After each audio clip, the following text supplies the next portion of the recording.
오늘 본문의 말씀은 아무것도 염려하지 말라라는 말씀으로 시작합니다. 따라서 모든 염려는 우리에게 유익이 되지 못함을 알 수가 있습니다. 실제로 염려는 우리에게 유익이 되지 못하고 모든 면에서 오히려 치명적인 해를 가져다 주는 것이 염려입니다. 먼저는 육체의 건강에 해를 끼치는 것이 염려고 근심입니다. 그래서 잠언 17장 22절에 보면 마음의 즐거움은 양약이라도 심령의 근심은 뼈를 마르게 하느니라, 그렇게 말씀을 했습니다.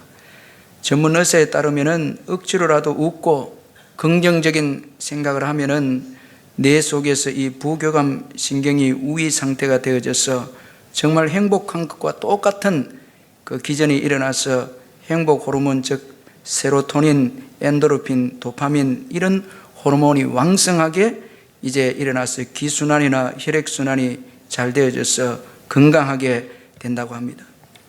반면에 불안하거나 이 부정적인 생각을 많이 하게 되면 교감신경이 흥분이 되어져서 뇌 속에서 아드레날린, 노르아드레날린 등이 이제 등을 흥분시키는 또 이 호르몬이 많이 분비가 되어져서 혈관이 수축이 되고 심장 박동이 빨라지면 머리 쪽으로 상기가 되어져서 혈압 상승과 뇌졸중이 오기 쉽다고 합니다.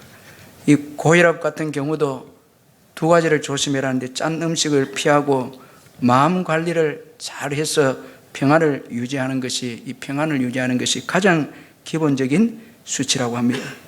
그런데 전문가에 따르면 놀라운 것은 이 고혈압 치료에 있어서 약물 효과는 사실상 이 5%에서 10%밖에 안 된다는 것입니다. 이 약을 우리가 많이 의존하는데 약은 드셔야 되죠. 그러나 이 약이 그 혈압을 조절하고 하는 데는 큰 그 기대 우리가 해서는 안 됩니다. 아무리 혈압약을 먹어도 갑자기 화를 내거나 신경을 많이 쓰게 되면 그때 혈압이 순간적으로 또 크게 올라서 혈압 장애가 생긴다는 것입니다. 그래서 이 약물 효과는 5%에서 10%라는 것입니다. 나머지는 마음 관리입니다. 참 이 마음이 중요합니다. 이처럼 근심과 염려는 우리의 건강을 파괴시키는 무서운 적인 것입니다. 그리고 염려는 우리의 믿음에도 해를 끼칩니다. 그래서 요한복음 14장 1절에 보면 예수님은 근심하는 제자들에게 너희는 마음에 근심하지 말라, 하나님을 믿으니 또 나를 믿으라, 그렇게 말씀을 하셨습니다. 여러분, 염려는 믿음과 공존할 수가 없습니다. 염려하면 믿음이 사라집니다.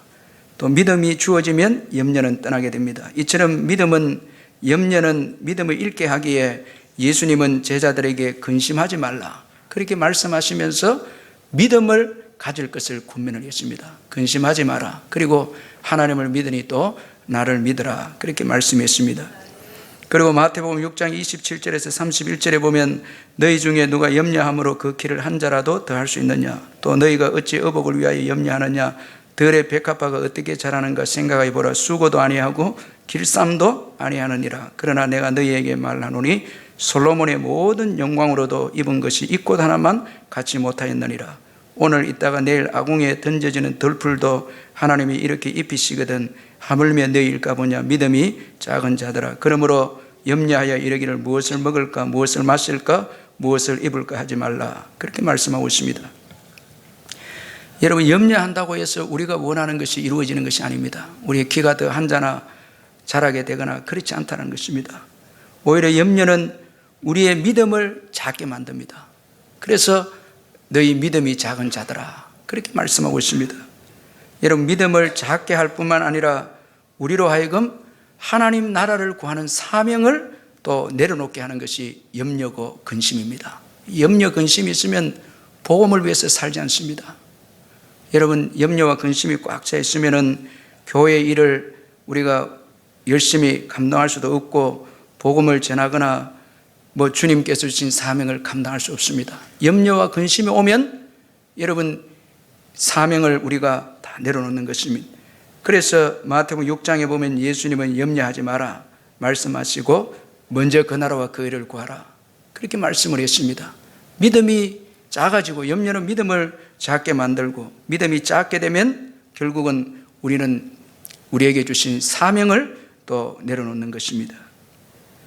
이처럼 우리의 이 믿음을 약하게 하는 치명적인 적이 바로 염려이고 근심인 것입니다. 그러므로 우리는 반드시 염려를 극복해야 합니다. 그런데 오늘 본문에 보면 염려를 극복하는 유일한 길은 하나님께 기도하는 것임을 말씀하고 있습니다. 그래서 6절에 보면 아무것도 염려하지 말고 다만 모든 일에 기도와 간구로 너희 구할 것을 감사함으로 하나님께 아뢰라. 그렇게 말씀하고 있습니다. 여러분, 이 말씀은 염려를 극복하는 중요한 말씀입니다. 이 말씀에서 우리는 몇 가지 중요한 교훈을 발견할 수 있는데, 먼저는 우리가 해결할 수 있는 염려는 하나도 없다라는 것을 이 말씀을 통해서 우리가 교훈을 받을 수 있습니다. 그래서 바울은 빌립보 교인들에게 다만 모든 일에 기도하라. 다 맡기라는 것입니다. 다 기도하라는 것입니다. 크든 작은 일이든 다 기도하라는 것입니다. 그러므로 큰 염려는 내가 해결하지 못해도 작은 염려는 내가 해결할 수 있다. 여러분, 이런 생각을 가져서는 안 됩니다. 우리는 크든 작든 우리에게 주어지는 이 염려를 해결할 수 없다는 것을 잊지 말아야 하는 것입니다. 부가 있다고 해서, 권력을 가졌다고 해서 염려를 해결할 수 있다. 절대 그렇지 않습니다. 큰 권력을 가진 나폴레옹 역시 염려를 해결하지 못했습니다. 어떤 분이 이 나폴레옹에게 질문을 했는데, 폐하, 언제 가장 염려가 되고 두렵습니까? 그렇게 물었을 때에 그가 염려하고 두려워했던 것은 일주일에 한 번 단골로 다니는 이발사를 불러서 수염을 깎을 때이다. 그렇게 말을 했습니다. 혹시나 그 이발사가 적들의 꼬임을 받아서 날카로운 면도날로 자기를 죽이지 아니할까. 참 그렇게 염려했다는 것입니다. 사람들이 질문할 때는 큰 나라의 큰 군사나 그리고 무기나 이런 걸 통해서 두려워하고 염려할 줄 알았는데, 이 나폴레옹은 아주 사사로운 일이었는데 이 면도하는 그때에 그는 가장 염려가 되고 두려움을 느낀다. 그렇게 말했습니다. 그 권세를 가지고 있고 부가 있다고 해서 여러분 염려를 해결한다. 그건 아니다는 것입니다. 그리고 작은 염려라고 해서 내가 해결할 수 있다. 그렇지 않습니다. 오직 여러분, 염려의 해결책은 기도입니다. 염려가 주어지는 모든 일에 우리가 주님 앞에 기도해야 하는 것입니다. 기도하는 자가 강한 자입니다. 기도하는 자가 든든히 서 있는 자인 것입니다. 그래서 무디는 가장 많이 무릎을 꿇는 사람이 가장 든든하게 서 있습니다. 그런 말을 했습니다. 참 여러분, 기도 많이 하는 사람이 가장 든든하게 서 있는 것입니다. 기도가 없으면 여러분 언제 넘어질까 우리가 조심해야 하는 것입니다. 작은 일이라고 해서 내가 해결하겠다, 절대 그런 마음을 가져서는 안 됩니다. 다 맡기고 기도하는 것입니다. 염려 근심이 있으면 다 맡기시기를 주님의 이름으로 축원합니다. 그리고 하나님의 능력과 사랑을 제한해서는 안 된다는 것입니다. 여기 바울은 염려를 일으키는 모든 일에 대해서 기도해야 된다 말씀하고 있습니다. 그래서 사도 바울은 빌립보 교회에게 다만 모든 일에 기도하라, 한 가지도 예외 없이 다 기도하라는 것입니다. 자, 여기에는 하나님의 능력과 사랑을 제한해서는 안 된다는 의미가 담겨져 있습니다. 큰 염려거리라고 해서 하나님께서 해결할 수 없다. 여러분, 이 하나님의 능력 제한하면 안 됩니다. 내가 당한 문제는 너무 크기 때문에 이거 어떻게 하나님이 해결할 수 있을까? 실제로 사업을 하다가 부도가 나서 어마어마한 경제적인 어려움이 주어지면 낙심이 되고, 또 죽음이라는 문제가 주어지고, 인생의 여정에서 내가 해결하지 않는 중병이나 해결할 수 없는 중병이나 어려움이 주어지면, 야, 이 문제 이거 주님께서 해결할 수 있겠나? 우리가 그렇게 불신앙을 가질 때가 있는데, 이거 하나님의 능력을 제한하는 것입니다. 하나님의 능력을 제한합니다. 우리의 자녀들을 어떻게 키우며 이렇게 해서 걱정하고 무엇을 먹어야 될까 걱정하면서 이 문제 해결될 수 있는가? 참 이건 하나님의 능력을 제한하는 것입니다. 여러분, 큰 문제도 주님에게는 큰 문제가 아닙니다. 주님께는 큰 문제가 없습니다. 능치 못함이 없으신 분이십니다. 여러분, 주님께 문제가 되는 것이 없다라는 거예요. 능치 못함이 없으시다. 주님께 문제가 될 게 없다는 거예요. 주님께 문제가 되면 곤란하죠. 주님께는 문제가 될 게 큰 것도 구하셔도 된다는 거예요. 큰 것도 여러분, 큰 문제를 들고 나가서 해결을 위해서 기도해도 되고, 큰 것도 구해도 되는 것입니다. 이 유명한 설교자 이 브룩스는 이런 말을 했습니다. 가장 큰 기도를 하십시오. 우리가 아무리 큰 기도를 하더라도 하나님께서는 너무 큰 것을 구하네 라고 생각하지 않습니다. 이런 말을 했습니다. 그러면서 목발을 달라고 기도하지 말고 날개를 달라고 기도하십시오 이렇게 했습니다. 제가 전도사 때에 우리 장로님이, 저 구역의 장로님이 구역장이었는데 예배를 드리러 가면 얼마나 기도가 큰지 이 종을 세계적으로 사용해 달라고, 제가 얼마나 부담이 됐는지, 장로님이 기도하시는데 기도가 너무 커요. 그래서 당장 신학교 졸업만을 위해서 기도해 주면 좋겠는데, 그 어려운데 자꾸 저녁에 예배 드리며 기도하면 뭐 열방을 위해서 뭐 한국교회를 위해서 이래 하니까 이 기도가 너무 부담이 돼서 이게 믿음이 안 생기는 거예요. 그런데 시간이 지나고 보니까 장로님 기도가 너무 고마운 기도예요. 장로님 기도 참 너무 감사하고, 야, 그때 더 아멘 할 걸 그랬는데, 이게 믿음이 없으니까 당장 신학교 졸업, 당장 등록금, 신학교 등록금 위해서 기도하고 뭐 이런 수준의 기도입니다. 그런데 그때 또 신학생들 가운데 열방을 위해서 기도하고 이 하나님 앞에 부르짖 기도하는 거예요. 그러니까 여러분, 오늘 우리가 이 하나님의 능력을 너무 제한하는 거예요. 오늘 우리 어떤 권사님이 이제 선교 사명을 감당하는데, 목사님이 옛날에 선교 단체에서 기도했는데 이거 십몇 년이 지났는데 하나님이 응답해 주시더라고. 그때는 은혜 받고 하나님 앞에 이 기쁨으로 드리고 싶은 마음이 있어서 그 기도를 했는데, 시간이 지나면 하나님이 일하시는 거예요. 해서 이 선교를 하게 되었다고 이제 그러면서 우시면서 기도를 받는 거예요. 참, 그거 한번 15년 전의 기도인데 그 하나님이 들어주시고 환경도 열어주시고 또 물질도 다 이렇게 채워서 인도하시는 거예요.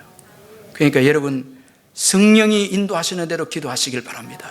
자꾸 하나님의 능력을 제한하면 안 된다는 거예요. 요 정도 뭐 사업을 하고 요 정도 우리가 먹고 살고 자꾸 이렇게 그 문제도 요 정도는 해결해 줄 수 있겠다. 하나님께서 요 정도는 해결해 주고 이 더 큰 문제는 안 된다. 이렇게 해서 인생을 비관하고 신앙을 내팽개쳐 버리고 이렇게 하면 안 된다는 거예요. 큰 문제도 기도해야 되는 거예요. 다 큰 문제도 우리가 내어놓고 기도하고, 또 지극히 작은 문제, 이거 하나님께서 우리를 아주 멸시하거나 너 그 정도밖에 안 돼, 그렇게 하찮게 또 생각하지 않는다는 거예요. 하나님의 그 사랑, 그것도 제한하면 안 됩니다. 참, 우리가 일상적인 작은 문제도 다 하나님은 관심을 가지기 때문에 작은 문제에서 염려거리가 주어지는 것도 기도해야 되는 것입니다. 다 일일이 안 하는 거예요. 뭐 이렇게 해서 이 길로 가야 되는데 또 애들 키워야 되는데 뭐 여러 가지 염려가 있을 수 있잖아요. 그걸 다 주님 앞에 또 아뢰는 거예요. 다 아뢰는 것입니다. 그래서 하나님의 능력을 제한해서 안 되고 하나님의 사랑을 또 제한해서는 안 된다라는 거예요. 자, 이 능력 가운데 거하시길 바라고 이 사랑 가운데 거하시기를 주의 이름으로 축원합니다. 그럴 때 염려가 떠나는 거예요. 여러분, 그 하나님의 무한하신 사랑에 잠길 때 우리의 문제는 조그만하게 보이고 그 문제는 사라지는 거예요. 그래서 스펄전 목사님은 하나님의 위대한 성품에 빠져보라, 하나님의 위대한 성품에 빠져보라는 거예요. 그러면은 우리의 염려거리는 아무것도 안 된다는 거예요. 아무것도 아니라는 거예요. 자, 또한 염려를 해결하는 기도에는 순서가 있다라는 걸 또 우리가 기억할 필요가 있습니다. 우리 6절 한 번 더 또 우리 마음에 새기기 위해서 한번 같이 읽겠습니다. 6절 시작. 아무것도 염려하지 말고 다만 모든 일에 기도와 간구로 너희 구할 것을 감사함으로 하나님께 아뢰라. 자, 여기 기도하라 할 때 다만 모든 일에 기도와 간구 이렇게 되어 있습니다. 순서가 있습니다. 이 기도, 간구, 우리가 보기에는 똑같은 기도인 것 같은데 기도와 간구 이렇게 나누어져 있습니다. 이 앞에 나오는 기도는 경배와 찬양의 기도입니다. 자, 이 간구는 우리의 문제를 아뢰는 것입니다. 우리의 염려거리를 해결해 주십시오 아뢰는 거, 이 간구고 우리 개인의 문제. 여기 기도는, 앞에 기도는 경배적 찬양적 기도의 의미입니다. 그러니까 주님의 위대하심을 우리가 찬양하고, 어떻게 보면 이 찬양도 곡조 있는 기도예요. 이걸 하나님의 위대하심을 선포합니다. 자, 앞에 있는 기도는 경배와 찬양의 이 기도입니다. 위대하심을 높이고 감사하는 것입니다. 이렇게 할 때에 우리에게 주어진 이 문제, 그 문제에 우리가 빠지지 않게 되는 것입니다. 하나님의 위대하심을 찬양하고, 우리가 교회 와서 예배를 이렇게 드리면서 찬양하는 건 너무너무 중요합니다. 이 찬양으로 이 위대하심을 선포할 때에 지금 내게 주어진 문제가 있다 할지라도 계속 찬양하다 보면 이 문제는 아주 조그만하게 사라져 버리는 거예요. 이게 여러분 놀라운 이 신비입니다. 그래서 먼저 하나님을 높이고 그 하나님의 위대하심을 바라보는 거예요. 찬양하고. 그러면 우리가 가지고 있는 문제는 아무것도 아니다라는 것을 알게 되는 것입니다. 그래서 오스왈드 이 챔버스라는 목사님은 우리는 문제를 보고 기도하지 말고 하나님을 보고 기도해야 합니다, 그런 말을 했습니다. 하나님을 보고 기도하는 거예요. 우리 하나님이 어떤 분이신가? 위대하신 분이시다라는 거예요. 빌립보 감옥에 들어간 바울과 실라는 기도하고 찬양했습니다. 이 기도하고 찬양했습니다. 자, 여러분, 이 기도에 큰 지진을 일으켜서 옥문을 열게 하시고 죄수들에게 매였던 모든 것이 풀려나게 되어졌습니다. 이 위대한 하나님을 대해서 찬양하고 이 위대한 하나님을 높이고 기도했을 때 지진이 일어나서 옥문이 열려져서 죄수들이 매였던 모든 것이 풀려나게 되고, 여러분, 이 간수가 예수 믿게 되고 교회가 세워지는 역사가 일어나게 되어졌습니다. 그래서 문제가 있을 때마다 먼저 하나님께 경배의 기도를 드립니다. 위대함을 찬양합니다. 그리고 우리의 그 문제를 주님 앞에 아뢰는 것입니다. 그리고 감사함으로 기도해야 된다. 또 우리의 이 염려가 주어질 때 염려의 해결책으로 기도하되 감사함으로 기도해야 된다, 그렇게 말씀하고 있습니다. 바울은 염려거리가 있는 빌립보 교인들에게 기도하되 감사함으로 기도하라, 그렇게 말씀하고 있습니다. 자, 여러분, 염려가 주어지는 문제 가운데 감사함으로 기도한다, 아주 중요한 의미가 있습니다. 감사한다는 것은 먼저 받은 바 은혜에 감사합니다. 지난날 베풀어 주신 은혜를 감사합니다. 이거 아주 중요합니다. 우리가 감사할 때에 지난날 받은 은혜를 먼저 기억하는 것입니다. 자, 여러분, 지난날 받은 그 은혜 때문에 오늘 저와 여러분이 있습니다. 오늘 우리가 여기까지 온 것은 주님의 은혜 때문입니다. 주께서 주신 은혜 때문에 오늘 저와 여러분이 있습니다. 자, 이거 기억한다면 현재의 이 염려거리, 그것도 주님이 해결하시죠. 주님이 해결하시고 미래도 주님이 해결하신다는 거예요. 받은 그 은혜 기억하면 그 사랑, 여러분, 오늘도 역사하고 미래도 역사한다는 거예요. 그 받은 은혜를 기억한다는 것 참 중요합니다. 그게 오늘을 있게 하고 내일을 또 있게 하는 것입니다. 자, 여러분, 지금까지 은혜로 살아왔다 고백하면서 지금 내 힘으로 살겠다, 이 염려하는 거예요. 이 염려를 하는 것은 내 힘으로 살겠다 하기 때문에 주어지는 거예요. 한번 곰곰이 생각해 보세요. 지금까지 주님의 힘으로 살았는데 이제 내 힘으로 살겠다, 이 말이 됩니까? 말이 안 되죠. 그 염려하는 거예요. 주님께 맡기면 왜 염려가 있겠습니까? 과거에도 은혜롭게 인도해 주셨는데 지금도 인도해 주실 것이다, 이 여러분 믿음이 생기죠. 감사하면, 받은 은혜에 감사하면 오늘 내 문제에 대해서 여러분 믿음이 생기는 거예요. 주님이 일하신다는 거예요. 그래서 현재의 문제로 두려워하고 염려하는 이스라엘 백성들에게 모세는 지난날 주님이 베푸신 사랑을 언급하고 있습니다. 신명기 1장 29절에서 30절에 보면 내가 너희에게 말하기를 그들을 무서워하지 말라, 두려워하지 말라. 너희보다 먼저 가시는 너희 하나님 여호와께서 애굽에서 너희를 위하여 너희 목전에서 모든 일을 행하신 것 같이 이제도 너희를 위하여 싸우실 것이며, 과거의 애굽에서 너희를 구원해 주지 않았느냐? 그 하나님께서 이제도 너희를 위해 싸우신다. 자, 이제도 너희를 위해서 너희에게 사랑을 베푸신다, 이런 의미입니다. 그러니까 과거에 주님이 일하신 것을 기억하라는 거예요. 그러면 오늘 염려거리, 이것 주님 또 해결해 주신다는 거예요. 아멘. 해결해 주신다는 거예요. 그래서 여러분, 우리는 지난날 그 베푸신 은혜를 잊으면 안 돼요. 아주 중요합니다. 받은 은혜, 그것 때문에 오늘 우리가 왔거든요. 여기까지 왔거든요. 이제 와서 내가 살겠다, 내 힘으로 살겠다, 이거는 말이 안 됩니다. 그러니까 염려하는 거예요. 내가 자꾸 해결하려고 하니까 그거 다 내려놓는 거예요. 이제도 주님이 또 살게 해주시고 앞으로도 살게 해주실 것이다. 여러분 그렇게 믿는 것입니다. 그래서 우리가 주님 앞에 감사하는 거예요. 우리 301장 우리 찬송 한 장 하고 또 말씀 우리 지금까지 지내온 거 우리 찬송가 301장 우리 찬송 한 장 부르겠습니다.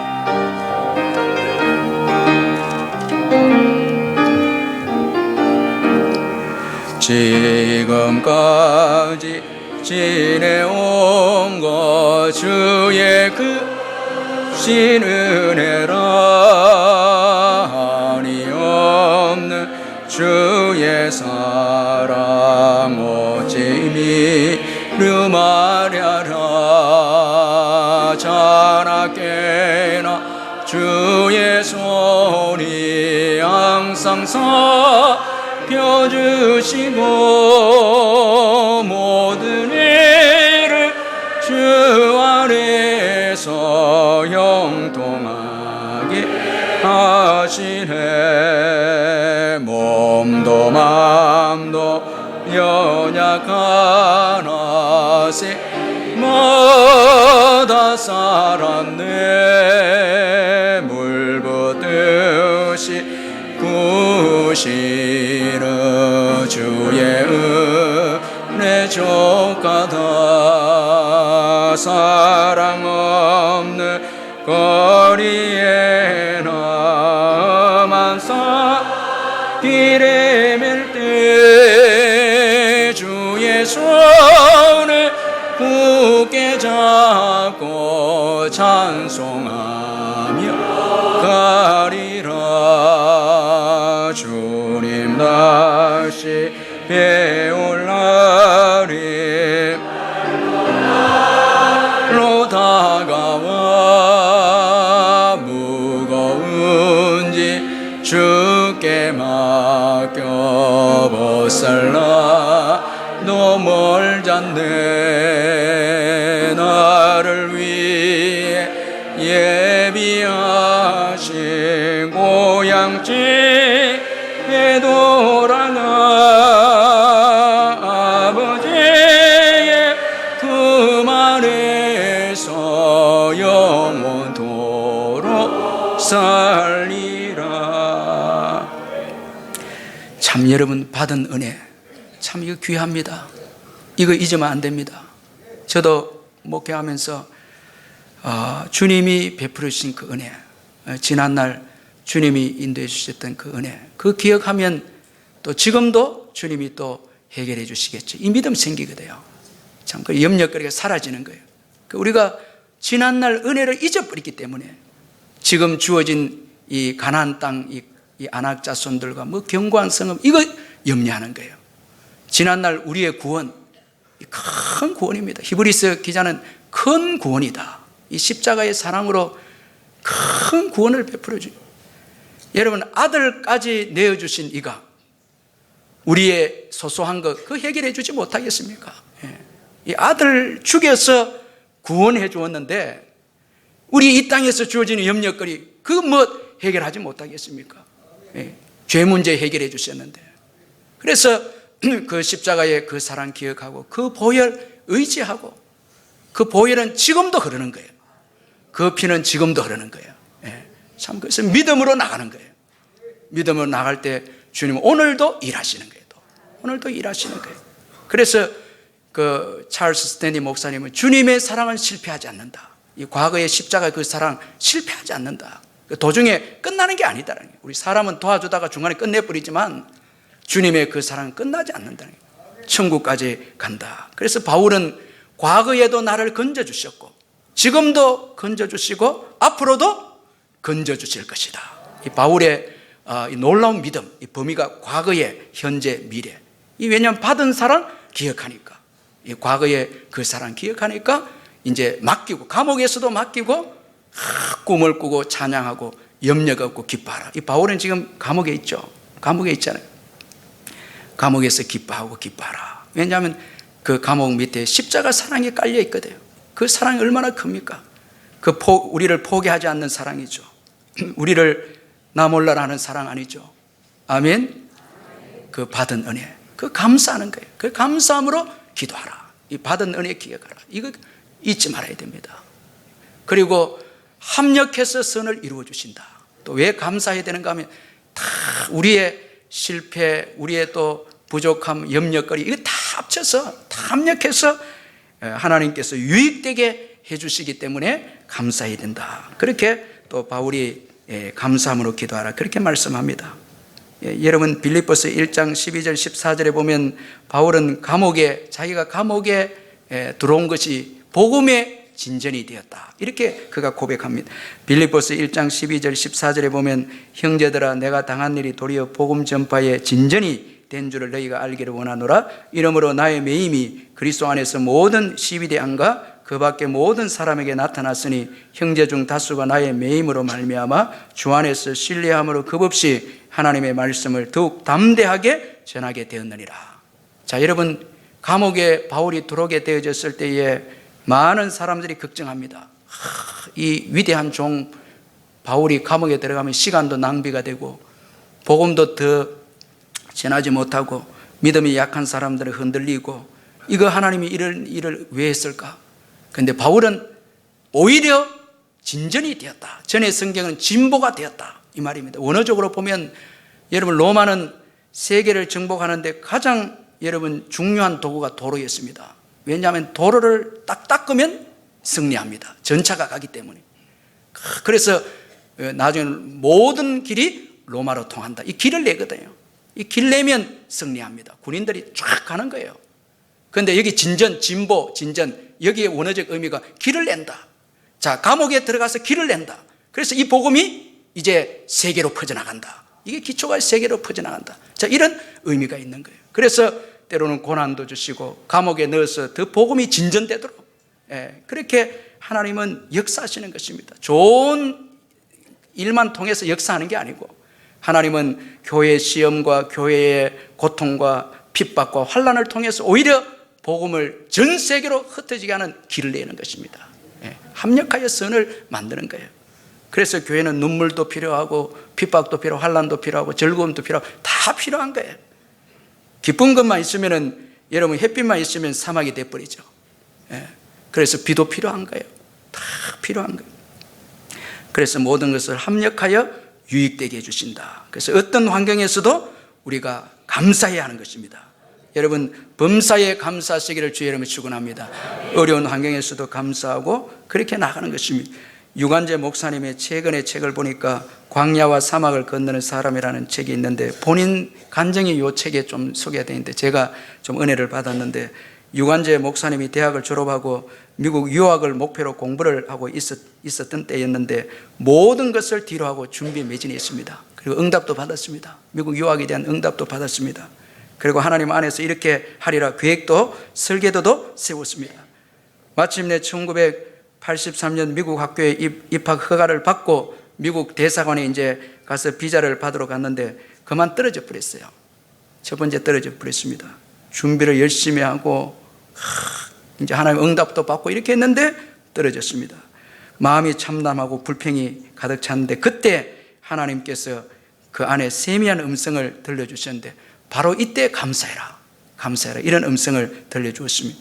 그래서 그는 그날 금요 철야 예배를 드리면서 하나님 앞에 감사를 드리는데 자기가 가지고 있는 모든 소유를 다 내서 감사 예물을 드리면서 이제 감사한 거예요. 이 감사를 할 때도 예물을 드리면서 감사할 때 우리가 마음이 더 담겨지잖아요.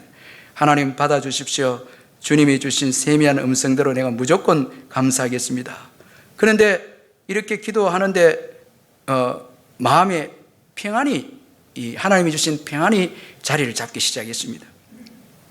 그리고 약 2주 후에 다시 인터뷰 날짜를 잡고 이제 대사관으로 갔는데 이번에도 또다시 안 된다면서 이번에는 모든 서류에 X자로 이미 이제 글을 써서 안 된다고 그렇게 해서 이 비자를 또 못 얻게 되어졌습니다.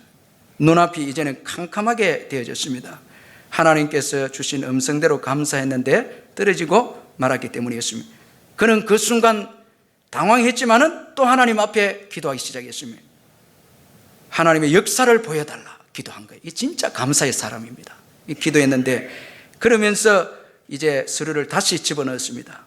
그리고 영사에게 한 번만 더 서류를 검토해달라. 그렇게 하면서 서류를 넣었는데 그는 내가 왜 이 학교에 가려고 하는지, 왜 이 학교에서 공부하려는지, 그리고 나의 꿈이 무엇인지 이 영사한테 이야기해 주기 시작합니다. 이거 여러분 이 감사하고 기도하는 사람만이 이런 담대함이 있습니다. 이 영사가 이것도 쉽게 받아주지도 않잖아요. 근데 기도하고 이야기하니까 듣는 거예요. 다 듣고 난 다음에 이제 문서를 하나 주면서 이제 다시 써오라 이렇게 이야기한 것이었습니다. 다시 작성을 해서 제출을 했더니 영사는 비자를 내주면서 당신은 행복합니까? 행복합니까? 그렇게 묻더라는 것입니다. 이때 유관재 목사님은 저는 행복할 뿐만 아니라 당신 얼굴과 이 상황들을 절대 잊혀지지 않을 것이다 이렇게 말했다는 거예요. 참 여러분, 감사의 사람, 기도의 사람은 포기하지 않습니다. 참 포기하지 않죠. 여러분, 이렇게 은혜 받고 미국 가야 그 공부가 얼마나 힘듭니까? 그때 어려울 때에 그때 비자를 받으면서 하나님이 역사한 것을 기억하면서 버티내는 거예요. 바로 여러분 일사천리로 비자 받고 이렇게 되면 미국 가서 어려움 주어지면 다 공부 포기해버리는 거예요. 그러니까 하나님께서 다 합력해서 이 선하게 이루어지도록 감사하게 만들고 도전하게 하고, 여러분 사업을 하고 공부를 하고 무슨 일을 하든지 간에 포기가 금방 어려움 온다 해서 포기해보면 안 됩니다.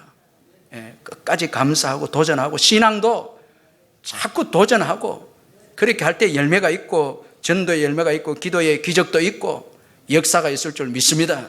절대 처음에 좀 생활한다고 해서 포기해버리고 이렇게 하면 안 되는 거예요. 감사하고 두드리고 그렇게 하면 하나님께서 역사해 주시는 것입니다. 그러므로 여러분, 감사함으로 기도하시길 바랍니다. 이제 염려하지 않고 감사함으로 기도할 때 주님이 주시는 축복을 살펴보고자 합니다. 오늘 보면 7절 우리 같이 한번 또 읽어보겠습니다. 7절 시작. 그리하면 모든 지각에 뛰어난 하나님의 평강이 그리스도 예수 안에서 너희 마음과 생각을 지키시리라. 아멘. 여러분, 우리가 염려가 주어지는 상황에서 전적으로 우리의 문제를 맡기고 감사함으로 기도할 때에 하나님은 하나님의 평강을 우리에게 주십니다. 여러분, 이 평강이 어떤 평강입니까? 모든 지각에 뛰어난 평강입니다. 인간이 스스로 만들어내거나 누릴 수 있는 것이 아니고 인간의 이해를 초월해서 역사하는 평강입니다. 이 평강은 영원한 것이며 본질적인 것이며 완전한 것입니다. 사람이 만들어낸 평강은 여러분 일시적이고 피상적인 것이지만 또 불완전하지만은 물질을 얻으면 건강이 잃게 되고, 우리 사람이 일은 그렇습니다. 시큰 성공하면 가정이 또 무너지고 다 그렇습니다. 그러나 주님이 주시는 복과 평강은 온전한 복입니다. 들어가도 복을 받고 나와도 복을 받습니다. 다 전인격적인 복인 것입니다. 주님이 주시는 이 살롬의 평강은 전인격적으로 주시는 거예요. 하나 얻으면 잃게 되는 게 아니고 다 누릴 수 있도록 해주시는 것입니다. 그래서 여러분, 이 평강은 영원하고 본질적이고 완전한 것이고, 이 평강은 예수님을 통해서 우리에게 주어지게 되어졌습니다. 그래서 바울은 그리스도 예수 안에서 이걸 항상 강조했습니다. 오늘도 여러분 예수님 때문에 이 예배에 나와서 하나님 주신 평강을 저와 여러분이 받고 있습니다. 예수님은 우리의 죄 때문에 고난을 당하셨고 채찍에 맞으시고 십자가에 돌아가심으로 인해서 우리에게 나음을 주시고 우리에게 평화를 주셨습니다. 이사야 53장 5절에 보면 그가 찔림은 우리의 허물 때문이요 그가 상함은 우리의 죄악 때문이라. 그가 징계를 받음으로 우리는 평안을 누리고 그가 채찍에 맞음으로 우리는 나음을 받았도다. 할렐루야. 믿음으로 이 은혜를 받아 누리시기를 주의 이름으로 축원합니다. 예수님을 의지하고 나아가기만 하면, 오직 믿음으로 나아가기만 하면 이 시간에도 하나님께서 하늘 문을 여시고 하나님의 평강을 주실 줄 믿습니다. 오직 믿음입니다. 예수 그리스도를 의지하는 믿음입니다. 우리가 죄가 있으면 회개하고 예수님 의지하고 그 보혈 의지하고 나아갈 때에, 믿음으로 나아갈 때 새롭게 하시고 우리의 마음이 기쁨으로 채워주시고 평강으로 채워주실 줄 믿습니다. 하나님의 평강이 오면 모든 염려는 사라집니다. 승리합니다. 죽음도 이기게 됩니다. 그래서 평강이 오면은 환난과 핍박에도 동요되지 않고 순교의 자리도 나아가고, 하나님의 평강이 오면 세상의 염려도 다 이깁니다. 그래서 여러분, 다니엘도 평강이 주어졌을 때 사자굴에 들어가서 동요함이 없은 것을 볼 수가 있고, 바울과 실라도 감옥에 들어갔을 때에 동요함이 없음을 볼 수가 있습니다. 그 평강이 지켜주니까 환경을 이기는 것입니다. 다 이겨내는 것입니다. 여러분, 오늘 이 하나님의 평강이 임할 때에 본문 7절에 보니까 우리의 마음과 생각을 지키시리라. 우리의 마음과 생각을 지켜주신다는, 이 마음과 생각이 중요합니다.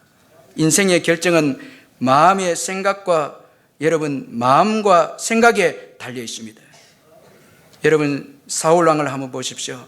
마음에 근심이 있고 두려움에 가득 차게 되어졌을 때 패배의 인생으로 전락하고 말았습니다. 사무엘상 16장 14절에 보면 여호와의 영이 사울에게서 떠나고 여호와께서 부리시는 악령이 왕을 번뇌하게 한지라. 이때부터 내리막길입니다. 사울이 범죄해서 평강을 잃어버렸을 때, 이때부터 이제 이 사울은 점점 육신의 본성이 드러나고 환경을 컨트롤하지 못한 자로 전락합니다. 리더십을 잃게 됩니다. 사무엘상 17장 11절에 보면 사울과 온 이스라엘의 블레셋 사람이 이 말을 듣고 놀라 크게 두려워하니라, 그렇게 말씀하고 있습니다. 여러분, 마음에 꿈이 있고 소망이 있으면 아무리 어려운 환경이 주어져도 이겨냅니다. 우리의 지난날 보면 신앙을 처음 가졌을 때 가난하고 못 배우고 환경도 어렵고 예수 믿는 사람도 적고 하지만 꿈이 있었고 소망이 있었고 예수 안에 여러분 우리에게 기쁨이 있었습니다. 평강이 있었습니다. 꿈이 있었습니다. 그래, 그 믿음대로 오늘 된 거예요. 다 된 거예요. 오늘날 이 시대는 잘 살고 좋은 집도 있고 부도 있고 명인데 마음이 약해져 버린 거예요. 전부 다 마음이 이 바람에 나무 흔들리듯이 약해져 버린 거예요. 이러니까 여러분 재기하기가 힘든 시대에 자살이 점점 더 많아지는 거예요. 마음이 얼마나 중요한지 모른다는 거예요. 그런데 하나님의 평강이 오면 우리의 마음과 생각을 지켜주시는 거예요. 그러면 우리는 어떠한 어려움도 이겨내고 염려하지 않습니다. 그리고 마침내 승리합니다. 그래서 여러분, 평강이 중요합니다. 돈보다 평강이 중요합니다. 여러분, 이 평강을 중요하게 여기시기를 주의 이름으로 축원합니다. 이건 돈으로 살 수 없습니다. 권력으로 빼앗을 수 없습니다. 이 평강 여러분 오직 기도로 얻을 수 있습니다. 저는 오늘 저와 여러분들에게 부탁하고 싶은 것은 기도 많이 하시길 주의 이름으로 축원합니다. 기도 많이 하는 분들은 평강 가운데 있습니다. 기도 없으면 늘 불안합니다. 기도가 많으면 늘 평강 가운데 있는 거예요. 늘 여러분 축복 가운데 있고 마음이 든든하고 이 하나님이 주신 평강으로 지키고 있기 때문에 늘 든든한 거예요. 여러분 기도를 많이 하시길 바랍니다. 하루를 시작하기 기도로 시작하고 기도 없으면 다 큰일 나는 거예요. 이 어른들 말씀하신 것처럼 절단입니다. 기도가 요즘 적어진다. 이 적신호입니다. 큰일 납니다. 시편 34편 4절에 보니까 내가 여호와께 간구하며 내게 응답하시고 내 모든 두려움에서 나를 건지셨도다. 참 여러분 기도 많이 해야 됩니다. 우리가 기도함으로 이 시대를 다 평강으로 채워져서 이겨내고 복음을 위해서 사명을 감당하고 여러분 뭐 건강하면 염려가 떠나고 근심이 떠난다. 절대 그런 거 아닙니다. 영적으로 평안이 없으면 평강이 없으면 아무리 몸이 건강해도 늘 걱정입니다. 걱정입니다. 박수홍 장로님의 신앙유산의 책을 보니까 그의 어머니에 대해서 언급했는데 참 은혜가 돼서 잠깐 언급하고 말씀을 맺겠습니다. 그가 그의 어머니에 대해서 이렇게 고백했습니다. 어머니는 추위 속에서도 오들 떨면서도 성경을 읽고 묵상하며 가족을 위해서 눈물로 기도하셨다.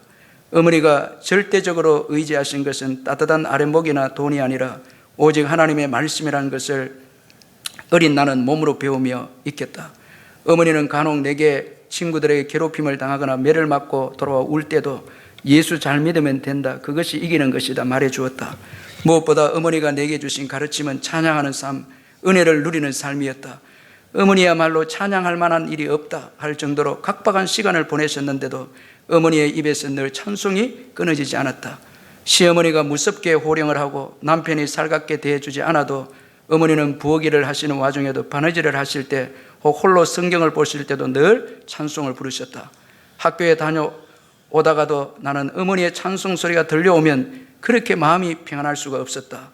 내 영혼의 은총 입어 중한 잼을 죄짐 벗고 보니 슬픔 많은 이 세상도 천국으로 화도다.